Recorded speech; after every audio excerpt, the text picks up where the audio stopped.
سے پہلے مسلمان کر لے اس پہ غور، کتابوں کا خدا اور ہے بابوں کا خدا اور۔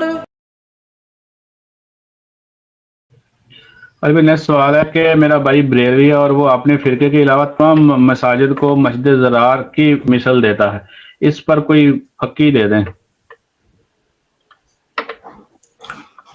مسجد ضرار کی مثال کہتا ہے، پکی اس کو کیا دینی ہے؟ اسے یہ سمجھائیں کہ بریلوی فرقہ جو ہے یہ خود انڈیا کے ایک شہر کے نام کے اوپر بنا ہوا ہے، اور ان کی بنیادیں قرآن و سنت میں دور دور تک کہیں موجود نہیں ہیں، جو انہوں نے دین کے اندر شرکی ایکٹیویٹیز اور بدعات داخل کرتی ہوئی ہیں۔ ان پرنسپل ان سے بات کرنی ہے نا، تو ظاہر ہے کہ وہ چونکہ اپنے آپ کو حق پہ سمجھ رہے ہیں، باقیوں کو ناحق سمجھ رہے ہیں، تو جب تک ان کی بیماری کو ہائی لائٹ نہیں کیا جائے گا، جو میں نے طریقہ بتایا فرقہ بازوں کو سمجھانے کا طریقہ، مجلس 50 میں نے اسی کے اوپر تو ریکارڈ کروائی تھی کہ آپ نے اصول اور مبادی پہ بات کرنی ہے۔ ایک بریلوی سے پوچھنا ہے کہ آپ کو دیوبندیوں سے اہل حدیث سے کیا مسئلہ ہے، تو وہ جو بڑی بیماری بتائیں گے نا، وہی بیماری ہماری ویڈیوز کی برکت سے آپ ان میں نکال دیں۔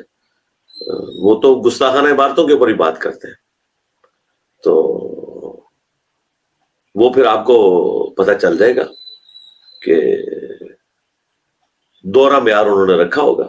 تھانوی رسول اللہ کو وہ کفر کہہ رہے ہوں گے، چشتی رسول اللہ کا دفاع کر رہے ہوں گے، بزرگوں کا دفاع کر رہے ہوں گے۔ تو اصول اور مبادی کے اوپر بات کرنی ہے، جب تک یہ بیماری نہیں حل ہوتی ہے۔ یہ تو ثانوی چیزیں ہیں، مسجد ضرار ہی کہنا ہے نا انہوں نے، ظاہر ہے جب وہ ان کو گستاخ، واجب القتل اور مرتد سمجھ رہے ہیں تو یہی کچھ ہی وہ کہیں گے نا۔ اس کے پیچھے اس بیماری جو پیچھے ہے اس کا علاج کرنا ہے۔ ہمارے بٹ صاحب اللہ بخشے فوت ہو گئے، ساجد بٹ صاحب، تو وہ ان کی بڑی مزاحیہ طبیعت تھی، تو وہ جب بھی کسی فرقے والے کو دعوت دیتے تھے نا تو اسے یہ کہتے تھے یار آپ لوگ تو اچھے خاصے مسلمان ہیں۔ یعنی دیوبندیوں کو ملتے تھے نا تو وہ کہتے تھے یار آپ لوگ ماشاءاللہ کتنے اچھے مسلمان ہیں، 5 وقت نماز پڑھتے ہیں، یہ بریلوی آپ کو کیوں کافر سمجھتے ہیں؟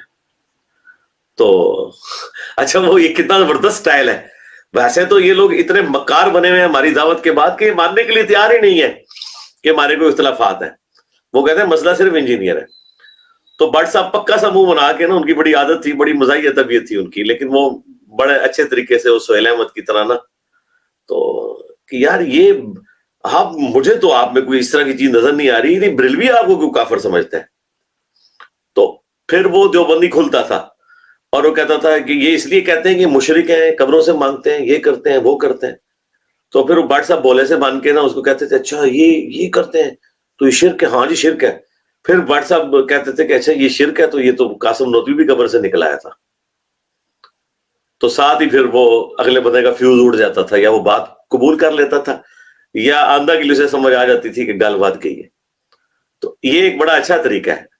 شاید بھائی آپ کو بڑا شوق ہے نا اس طرح کی دعوت کرنے کا، تو آپ بھی آندھا سے نا وہ جو آپ کے مام مسجد نا دیوبند کے، ان کو کہ یار آپ ماشاءاللہ 5 وقت نمازی ہیں، اتنا نورانی چہرہ ہے، یہ اہل حدیث آپ کو کیوں غلط سمجھتے ہیں؟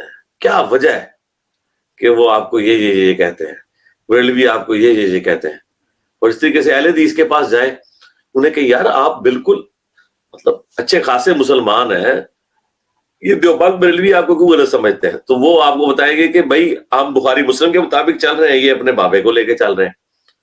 تو انہیں کہیں کیوں بخاری مسلم کو لے کے چلنا ضروری ہے؟ تو کہیں گے ہاں وہ تو حدیثیں ہیں نبی کی، تو ساتھ ہی 2812 پھینک دیں آپ، تو آپ کو پتہ چل جائے گا کتنا سارا ان کو حدیث سے محبت ہے، کتنا پیار ہے۔ تو اس طریقے سے نا، یعنی وہی اصول اور مبادی جو میں نے اپنے مجلس 50 میں بھی کہا کہ پہلوان اس کے زور پہ گرائیں اس کو، جو اس کی اسٹرینتھ ہے نا وہی اس کی ویکنس بنے گی۔ تو اس طریقے سے دعوت کو لے کے چلنا ہے۔ اس طرح ڈائریکٹلی اس لیول پہ نہیں بات کو پہنچایا جا سکتا کہ اسے ڈائریکٹلی اس طریقے سے بتایا جائے، جب تک کہ اس کی بیماری کا علاج نہ کیا جائے کہ بھائی تجھے مسئلہ کیا ہے، ان سے فلاں سے کیا مسئلہ ہے، اور اگر وہ جینون مسئلہ کوئی ہائی لائٹ کرے تو اسے انڈورس کریں کہ بالکل ٹھیک ہے آپ کہہ رہے ہو، لیکن پھر اسے بتائیں کہ یار اسی طرح کا تو مسئلہ تو تیرے ساتھ بھی ہے، تیرے فرقے کے ساتھ بھی ہے، ان کا کیا کرنا ہے؟